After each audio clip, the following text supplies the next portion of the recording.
సింగరేణిని private పరం చేయబోను అని ప్రధాని మోదీ చెప్పారని, కానీ ఇప్పుడు అధికారంలోకి వచ్చిన నెల రోజుల్లోనే బొగ్గు గనులను ప్రైవేట్ పరం చేయాలని చూస్తున్నారని వామపక్షాలు మండిపడ్డాయి. సింగరేణి బొగ్గు గనుల వేలం వెంటనే ఆపాలని డిమాండ్ చేశాయి. తెలంగాణ బిడ్డగా సింగరేణిని కాపాడాల్సిన బాధ్యత కిషన్ రెడ్డికి లేదా అని సిపిఐ జాతీయ కార్యవర్గ సభ్యులు చాడా వెంకటరెడ్డి ప్రశ్నించారు. బొగ్గు గనుల వేలాన్ని నిరసిస్తూ వామపక్ష నేతలు ఆందోళన చేపట్టారు. కరీంనగర్ కలెక్టరేట్ ఎదుట వామపక్షాలు చేస్తున్న ఆందోళనపై మరింత సమాచారం మా ప్రతినిధి శ్రీనివాస్ అందిస్తారు. సింగరేణి బొగ్గు గనుల వేలాన్ని నిరసిస్తూ జిల్లా కలెక్టరేట్ల ఎదుట వామపక్షాల ఆధ్వర్యంలో పెద్ద ఎత్తున ఆందోళనకు దిగుతున్నారు. కరీంనగర్ కలెక్టరేట్ ఎదుట కూడా ఈ సింగరేణి బొగ్గు గనుల వేలాన్ని ఆపాలంటూ కూడా వామపక్షాలు కార్మిక సంఘాల ఆధ్వర్యంలో నిరసనలకు దిగుతున్నారు. మనతో సిపిఐ జాతీయ కార్యవర్గ సభ్యులు చాడా వెంకటరెడ్డి గారు ఉన్నారు. సార్, ఈ సింగరేణి బొగ్గు గనుల వేలాన్ని వేలం ఉండదు అని స్వయంగా రామగుండానికి వచ్చినప్పుడు మోదీ ప్రకటించారు. మూడోసారి గవర్నమెంట్ వచ్చిన తర్వాత స్వయంగా కిషన్ రెడ్డి గారు చాలా తొందరగానే ఈ బొగ్గు గనుల వేలం పైన రాష్ట్ర ప్రభుత్వానికి కొంత హుకుం జారీ చేసినట్టు తెలిసింది. సో ఏం చెప్తారు దానిపైన?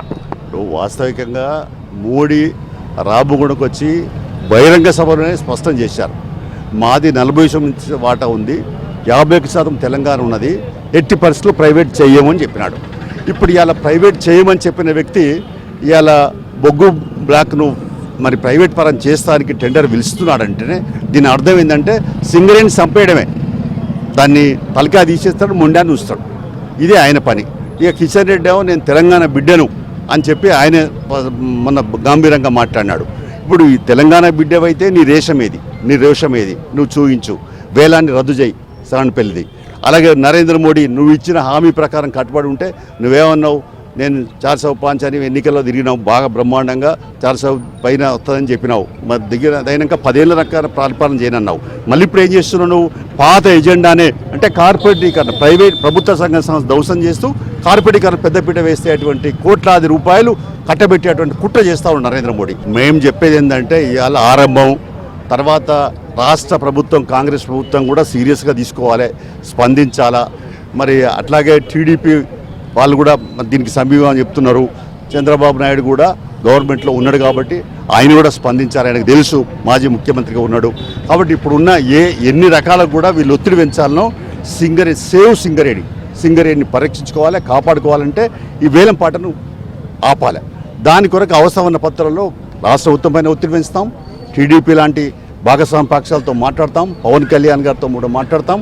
అవసరమైన పద్ధతులలో నరేంద్ర మోడీ ప్రభుత్వం పైన ఒత్తిడి పెంచేందుకు పార్లమెంట్లో బయట ఎక్కడ వీలైతే అక్కడ ఈ ప్రభుత్వం యొక్క మొండి వైఖరిని నిరసిస్తూ మరి ఈ వేలంపాట ఆపేదాకా విశ్రమించిన నిరంతర పోరాటానికి మేము ఉద్యమిస్తామని చెప్పి తెలియపరుస్తాం. ప్రజా పోరాటాల ముందు ఏ చట్టమైనా నిలవదని చెప్పేసి నల్ల చట్టాలు 3 తీసుకొచ్చాడు. ప్రజల ఐక్యతతో, రైతుల ఐక్యతతో ఆ 3 నల్ల చట్టాలను రద్దు చేసినటువంటి పరిస్థితిని మనం చూసాం కళ్ళ ముందు. అది చారిత్రాత్మకమైన విజయం. సింగరేణిని పరిరక్షించుకోవాలన్నా ఈ తెలంగాణ ప్రజలందరూ కూడా ఏకం కావాల్సిన అవసరం ఉంది. వాళ్ళందరినీ కూడా ప్రజలందరినీ కూడా ఐక్యం చేసి వామపక్ష పార్టీల ఆధ్వర్యంలో, ట్రేడ్ యూనియన్ల ఆధ్వర్యంలో మొత్తం కూడా ఈ మోడీ విధానాలకు వ్యతిరేకంగా పెద్ద ఎత్తున పోరాటం సలుపుతామని చెప్పి ఈ సందర్భంగా తెలియజేస్తున్నాం. సో మొత్తంగా ఈ బొగ్గు గనుల వేలాన్ని ఆపాలని వామపక్షాల ఆధ్వర్యంలో ఆందోళనకు దిగుతున్నారు. ఖచ్చితంగా మోదీ ప్రభుత్వం దిగొచ్చే వరకు పోరాడి సింగరేణిని కాపాడతామంటూ కూడా వారంతా చెప్తున్న పరిస్థితి కనిపిస్తోంది. చెప్పండి, బొగ్గు గనుల వేలం మీద నిరసన వ్యక్తం చేస్తున్నారు, కార్మికుల పక్షాన పోరాడుతున్నారు. సో గవర్నమెంట్ తరఫున మీరేం చెప్పబోతున్నారు? ఈనాడు కేంద్ర ప్రభుత్వం తీసుకున్న నిర్ణయం ప్రజా వ్యతిరేక నిర్ణయం. ఈ నిర్ణయం సరైనది కాదు. ఈనాడు అనేక మంది లక్షల మంది కార్మికుల పొట్టగొట్టేటువంటి కార్యక్రమం చేపడుతుంది నరేంద్ర మోడీ. 10 సంవత్సరాల కాలంలో ప్రజా వ్యతిరేక విధానాలు తప్ప ఇంకోటి కాదు. వీళ్ళ కొత్తగా వచ్చిన ప్రభుత్వం కూడా గతంలో ఎన్నికల సమయంలో వాగ్దానం చేసినప్పుడు సింగరేణిని కాపాడుతున్న వ్యక్తి ఇలా కాపాడటానికి కొరకు వీళ్ళ వ్యతిరేకంగా కార్యక్రమాలు చేయడం సిగ్గురించేట విషయం. ఇవాళ కేంద్ర ప్రభుత్వంలో ఎన్డీఏలో మేము భాగస్వామి అయినప్పుడు కూడా అవసరం బాబు గారి దృష్టి తీసుకొస్తాం, ఇతరుల దృష్టి తీసుకొచ్చి ఈ యొక్క ప్రైవేటీకరణ కానీ ఈ బొగ్గు వేలం పనులను కానీ ఆపేటువంటి కార్యక్రమాన్ని తప్పకుండా సింగరేణి కాపాడుకో పెడతాం. మేము తెలుగు పార్టీ టీడీ తరఫున తప్పకుండా చేస్తామని దాని మీద మేము తప్పకుండా ఈ కార్యక్రమంలో పాల్గొంటామని కూడా ఈ సందర్భంగా డిమాండ్ చేయడం జరుగుతుంది. చాలా చేస్తామని, సింగరేణిని కాపాడుకునే వరకు ఉద్యమాలు చేస్తూనే ఉంటామని వామపక్షాల నేతలు చెప్తున్నారు. Video journalist సంపత్తో